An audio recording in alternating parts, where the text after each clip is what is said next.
Family Theater presents Gene Lockhart and Bobby Driscoll.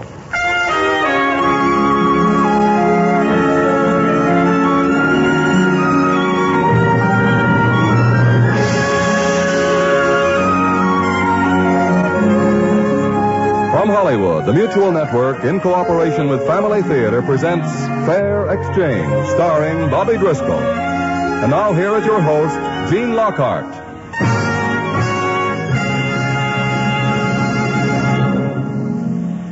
Family Theater's only purpose is to bring to everyone's attention a practice that must become an important part of our lives if we are to win peace for ourselves, peace for our families, and peace for the world. Family Theater urges you to pray. Pray together as a family.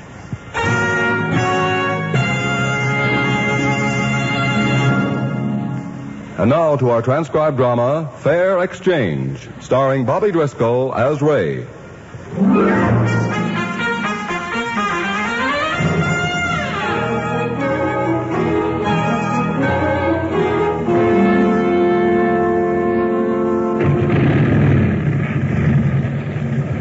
Oh, man, this is some sickle. It ought to be.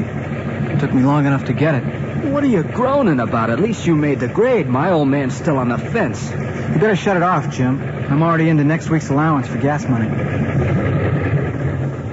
Oh, boy, that's really something. Ray! Raymond, dinner's ready. Okay, Mom, I'll be right in. Hey, what's the time?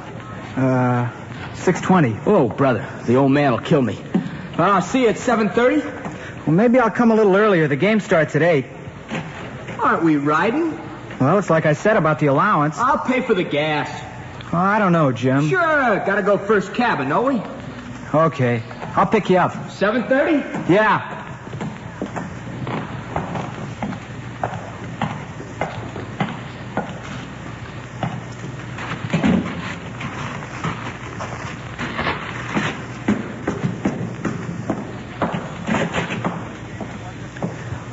Okay if I wash up in the sink, Mom? Yes, but be sure to get that grease off your hands. Okay. All of it. You know how your father feels. Sure. Pop home yet? Dad, Raymond, Dad. Sure. Is he? He just came in 10 minutes ago. He seems worried about something, so get those hands clean. Well, how come he didn't pull into the garage? He has to go out right after dinner. Something at George Ware's. I think the bank's sending him up to Sacramento for a few days. Maybe he'll get to see the governor again. I shouldn't be surprised. Towel? Here. What's on for tonight? Basketball game. Oh. Who's playing? Santa Monica. Agnes, has Ray come in yet? Oh, yes, Bob. I'm out in the kitchen, Pop. Raymond. Just washing up. Dad? Well, please come into the study when you're finished, will you? I'd like to talk to you. You bet, Dad. Has he got a beef about something? Ray, your vocabulary. All right. Is he upset, disconcerted, distrait? What? Third year French. What's his problem? I'm sure I don't know. Now let's see your hands. Well, you're only fair. Only fair. Well, I better not keep him waiting. Also, you'd better keep your hands in your pockets. Go ahead. Hi, Dad. Evening, son. Sit down. Mom tells me you might be going up to Sacramento next week. Possibly. Ray... Everything going okay at the bank? Yes, it is. Well, as a matter of fact, I'm up for an assistant vice presidency. That's what the trip's about. Hey, that's great, Pop. That's real great. Thank you. I mean, Dad. Oh, Pop will do, I guess.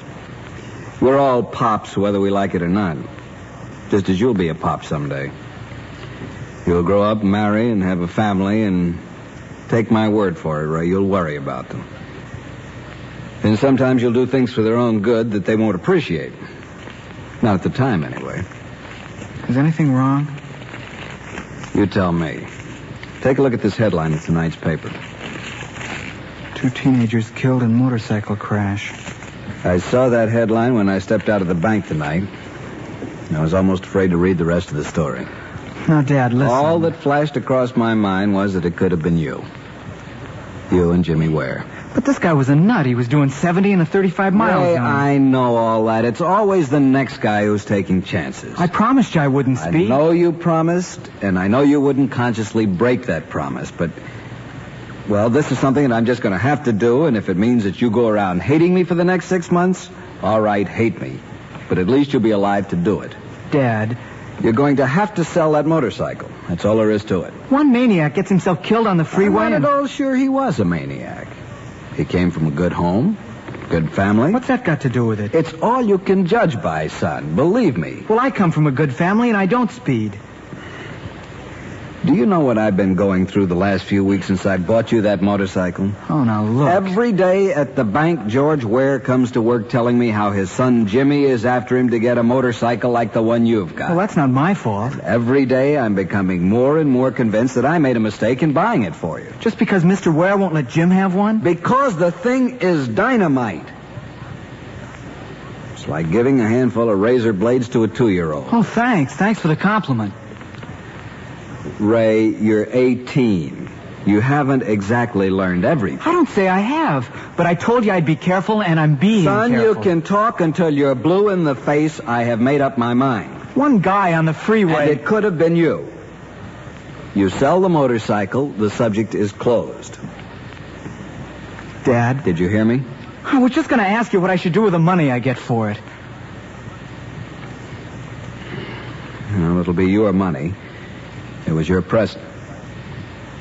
Maybe you'd like to buy that set of golf clubs you've been talking about. Could I buy a second-hand car? Well, that would depend on the car. I'd have to see it. Okay. Ray, you probably think that I backed down from something. A month ago I said you could have the motorcycle. Now I've changed my mind. No, you're the boss. I have to do what I think is right. If it means changing my mind, then I have to do that. I haven't learned everything either. Can I just ride it to the basketball game tonight? Last time. No.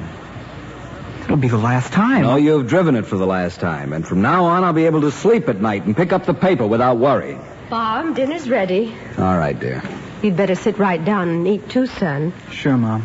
If you're going to walk down to pick up Jimmy, you'll want to leave a little early.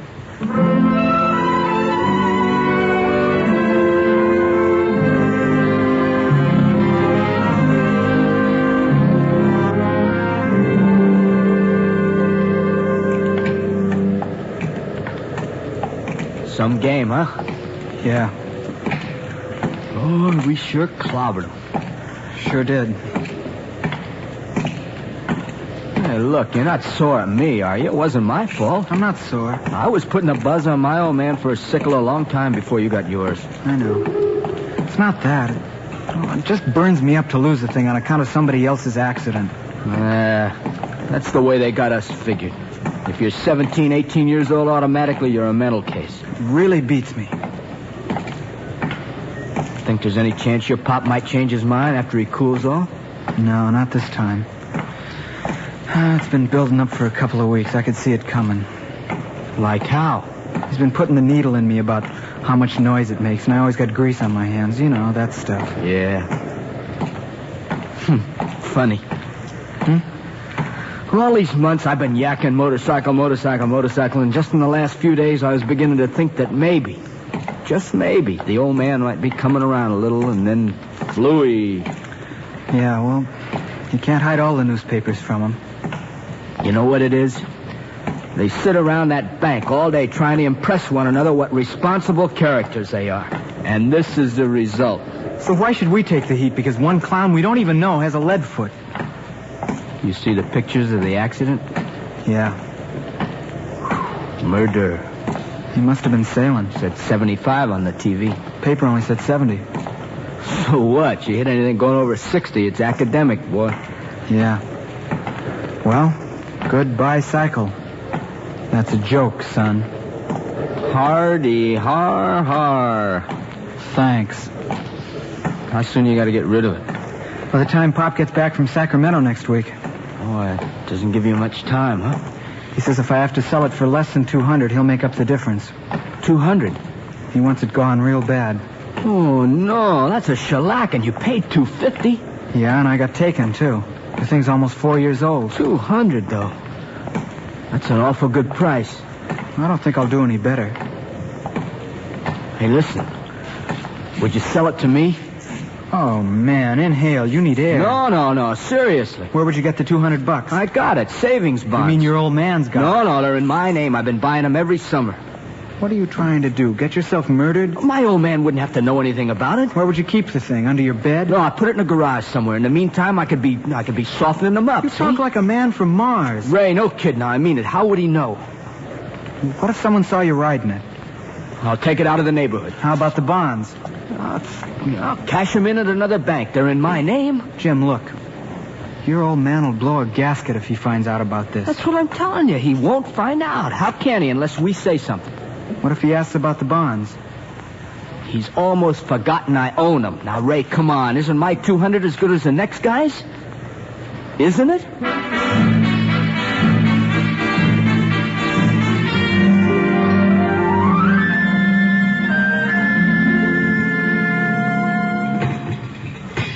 More salad, Bob? No thanks, dear. Raymond? No, I'm all set, Mom. Say, I'll take a little more of that gravy, though. Excuse me, dear. You were saying... Oh. Well, you know these politicians. This fellow at the treasurer's office was no different. Look, I told him, it's all very easy for you boys in Sacramento to sit up here and make blanket rulings about fiscal policy. But it's quite enough... I'll get it, Pop. If that's one of your friends, will you please tell them to stop calling us during dinner? It's probably about the ad. I'm sorry. Hello? Uh-huh, that's right. What year's the motor? Yeah, it sounds great. No, I can't go over 200. I'm afraid that's the top. Okay, thanks for calling anyway. Bye. Would you be good enough to tell me why you have to advertise for a used car? The papers are full of ads. Well, they're all stock jobs, Pop. I'm looking for something different. A drag or a rod, is that what you call what you're looking for? You might. Something that'll do 5,000 miles an hour? No, just something different. Something that's had a little work done on it. Remember, I okay the car before you buy it. I remember. And incidentally, when's the fellow who bought your motorcycle coming to pick it up? Oh, he said it might be another day or so. Seems very strange to me that he'd pay you in full and then just leave it there in the garage. I told you he doesn't have a place to keep it yet. I still say it's very odd. Pop, if I thought it was going to be such a bother, I wouldn't have taken his money. But you said to sell it? I know exactly what I said. Bob, are you ready for your coffee? Yes, I'd like some. Who do you suppose that is? It's probably Jim. I told him to pick me up at 7:30. Will you please tell him from now on not to come around while we're having dinner? I thought we'd be over by now. I'll tell him. No wonder I've got an ulcer. I'm sorry. I thought we'd be over. Don't be late, Ray. I won't, Mom. Where are you going tonight? Just the movie. You need any money? No, I'm okay. All right, don't be late. 11:30. Okay, I won't. All right. 11:30, no later. I will. Have a good time, dear. You bet. Night. Good night. What kept you? You, leaning on the bell. You told me to come by 7:30. Pop didn't get in from the bank till half an hour ago. Well, neither did mine. Okay, so from now on, don't lean on the bell, huh? Okay. All right, what's the problem? What's eating you? You've got to get that sickle out of here. Told you I was looking for a place. Well, you got to find one. Pop smelled something sour right away. You showed him the money, didn't you? He wants to know why the guy doesn't come and pick it up. It's a very good question. Okay, good grief. I'll get it out of there. Boy, tonight's the night. Now what? I barely got out of the house. How come? Didn't you see the paper? No, Pop didn't bring one home. Lucky you. All new headlines. Teenagers. Another accident? A holdup last night. 2 guys in a hot rod wounded the grocery clerk. The whole works, you know. Oh, crazy. So during dinner, I stand trial for everybody in the human race between 16 and 21. They catch him?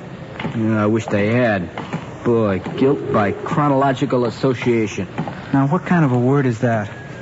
Oh, I picked it up today in social studies. As soon as you hear them, you got to use them. Otherwise, they don't stick. Oh, boy, you're a brilliant scholar. Yeah. Look, can I have till Monday? Do You get the sickle out? Well, it can't be tomorrow or Sunday. Your pop will be poking around at geraniums or something. Okay, Monday.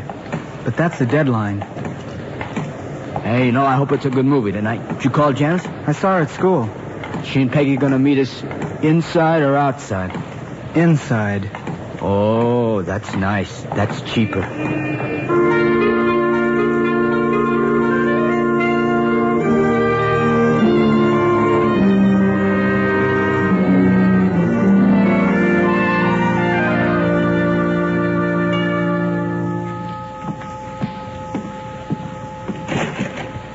Yes?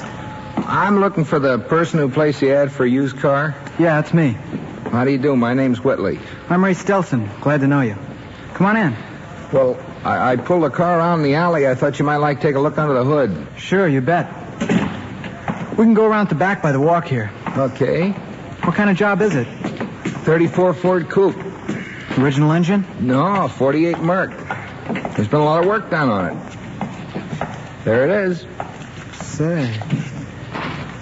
Well, what do you think? Looks great. You, want to start her up? Yeah.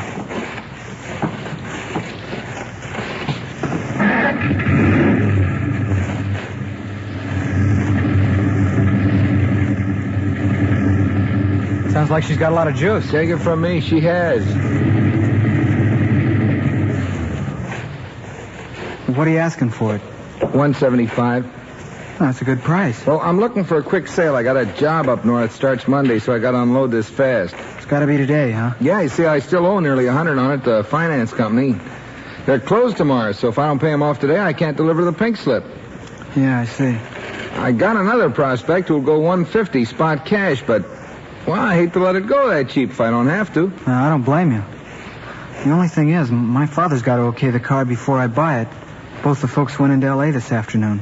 I don't think they'll be home before dinner. You think he would okay it? Yeah, I think so. Looks in real good shape. Those two front tires are practically new. Yeah, I'm hip. Well, I don't think there's any doubt he'd give me the okay. Was he the one who has to pay for it? No. No, I got the money right with me. Well, look, why don't we do this? You feel pretty sure your pop would okay the deal. Oh, yeah. Even he could see this as a bargain. Okay, let's do this. You give me $100 part payment on the car. I'll give you a receipt and leave the car and the keys here with you. Then you take the $100 over and pay off the finance company. That's right, and tonight I'll come around about 6, and if your old man's agreeable, you pay the other $75. I'll sign the pink slip over to you, and we're all squared away. Yeah. Yeah, I guess that's all right. Well, I don't think there's any chance he wouldn't okay it, but... Well, if he doesn't, we just drive over to the guy who offered me $150. I'll sell him the car, pay you your $100, and then everybody's square. Yeah. Yeah, that'd do it. You see, this way, though, if you buy it, I'll pick up an extra $25, so I'm willing to take a chance. I don't blame you. I'll start making out the receipt, okay? Yeah. Yeah, swell.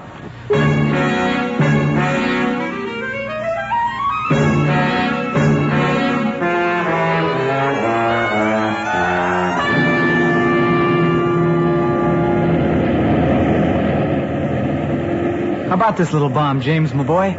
Chronological. Simply chronological. Get how she hugs on the corners. Get this. Oh,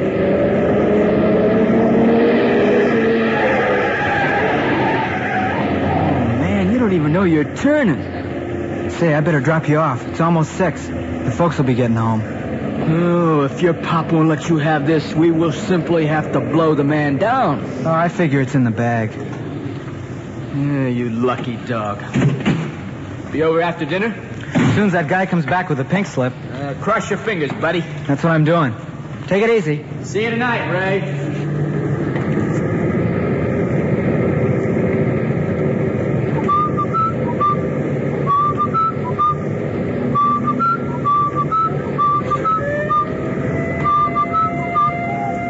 Uh-oh, the law.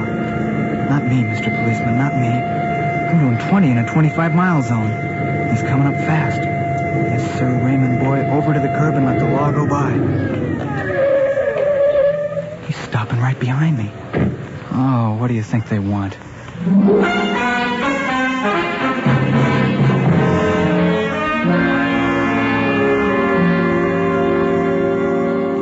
Raymond, I'm going to get the truth out of you if we have to sit in this office all night.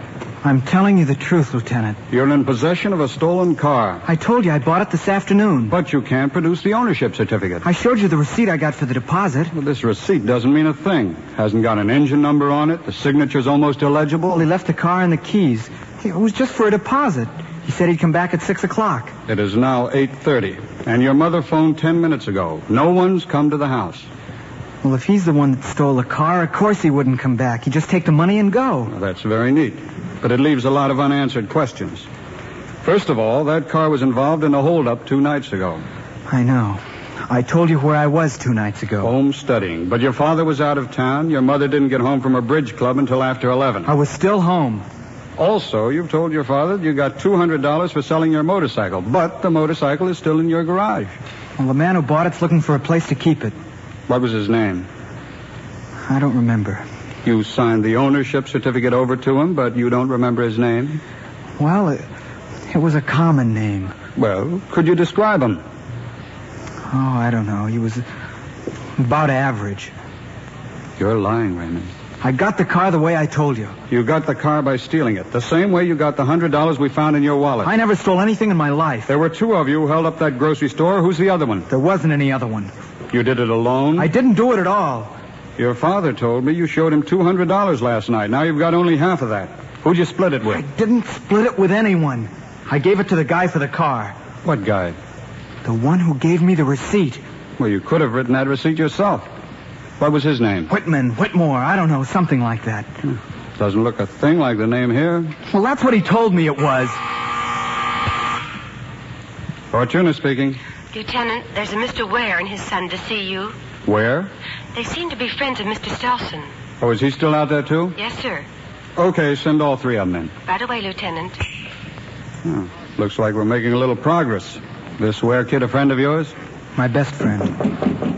Come in. Lieutenant. Mr. Stelson. This is Mr. George Ware. A place to meet you. How do you do, sir? This is my son, James. Hi. Glad to know you, Jim. Mr. Ware and I are close friends and business associates, Lieutenant. He's first vice president of the Civic Bank and Trust Company. Yes, I think we may have met somewhere. Quite possibly. Lieutenant, the reason I'm here is because of something my son James told me this evening. It might just clear up this difficulty. Go ahead. Well, just tell the lieutenant what you told me. Don't mince around about I'm it. trying to. Discussed it enough with you. Okay. Yes, Father. Yes, Father. Now, what is it, son? Well, it's about the motorcycle. I'm the one who bought it from Ray. Hi. Hi. I'm glad to see you. I'll bet. I got chicken for a while. Now, let me see if I have this right, Jim. You bought the motorcycle from Ray? Yeah, for $200. I cashed in my savings bonds. Against my express orders. Just a moment, Mr. I Ware. had forbidden him to touch those bonds. If you don't mind, sir, let's deal with this problem one step at a time. As you wish. I take it then, Jim, you've got the ownership certificate for the vehicle? Yes, sir. Right here. Well, seems in order. Now, would you be good enough to tell me why it was kept such a big secret? This could have cleared up the whole difficulty in no time at all. Well, Pop, Father didn't want me to have a motorcycle. They're a menace. Well, I thought you were coming around. You'll see how I'm coming around. You get rid of that thing by tomorrow if you have to give it away. Okay. Well, Lieutenant, I appeal to you. Impress upon my son how dangerous, truly dangerous a motorcycle can be. You read the papers. Yes, I do, Mr. Ware, but I'm afraid you've come to the wrong party. What? I was in a motorcycle for 4 years before I got this desk job. It's like a hunting rifle or an automobile or anything else. All depends on who's handling it. I find that a most unsatisfactory answer. George, don't worry. I'll take it off your hands at cost. Oh, I don't expect you to do that, Bob. No, it's my pleasure. But you stand to lose $100 unless you catch whoever it was that fobbed that hot rod off on Ray. It's all right, George. I consider it a bargain. Come on, son. Let's go home.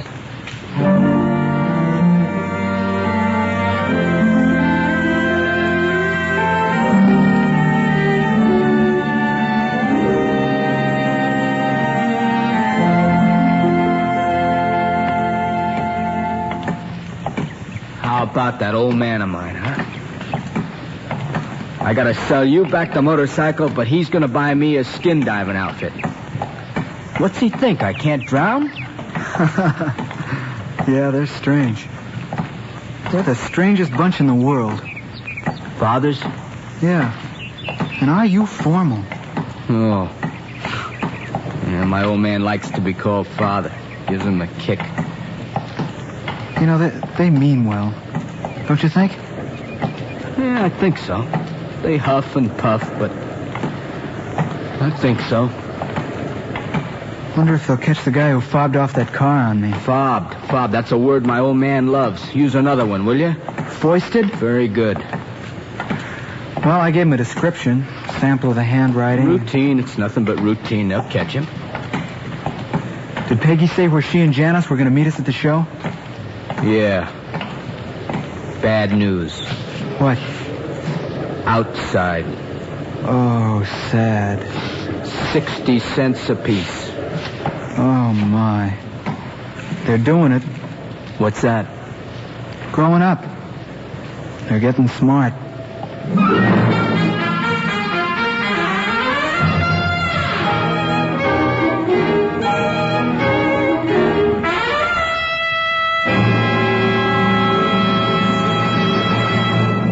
This is Gene Lockhart again. I read something the other day that struck me so forcefully that I'd like to pass it on to you. I'm not sure where I read it. I'm not even sure I have the exact wording, but this was the main thought. That God, at our death, will not judge us by how flattering an obituary we receive in the morning papers, but rather, in one instant, He will look into the eyes and hearts of our family, our employees, our friends, our neighbors, our acquaintances, and literally everyone with whom we have ever come into contact during our lifetime. And He will know. That's a sobering thought, isn't it? That so many thousands of people will have a say in our final judgment. The shoeshine boy that shined our shoes 15 years ago. The counter girl that serves us our lunch every day. A school chum whom we haven't seen for 30 years. How would we rate in the eyes of these people? Most of all, how would we rate in the eyes of the people we know best? Our own family. They're the ones closest to us, the ones with whom we live and work and play, and if we're smart, the ones with whom we pray, too. For if, in our big moment of judgment, God can look into the hearts of our family and find that they were daily joined together and lifted to Him in prayer, He will share His glory with us and our family forever. It's true on earth as it is for all eternity in heaven. The family that prays together stays together.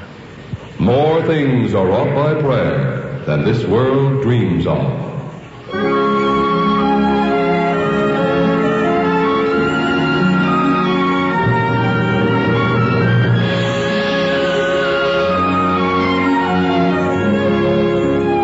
From Hollywood, Family Theater has brought you transcribed Fair Exchange, starring Bobby Driscoll.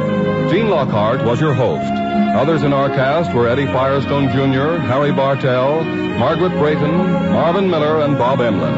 The script was written and directed for Family Theater by John T. Kelly, with music composed and conducted by Harry Zimmerman. This series of Family Theater broadcasts is made possible by the thousands of you who feel the need for this type of program, by the Mutual Network, which has responded to this need, and by the hundreds of stars of stage, screen, and radio who give so unselfishly of their time and talent to appear on our Family Theater stage.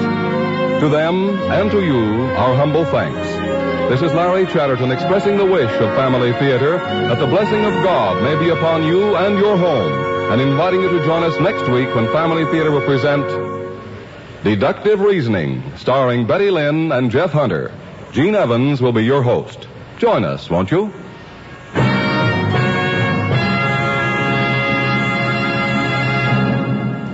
Family Theater is broadcast throughout the world and originates in the Hollywood studios of the world's largest network. This is Mutual, the radio network for all America.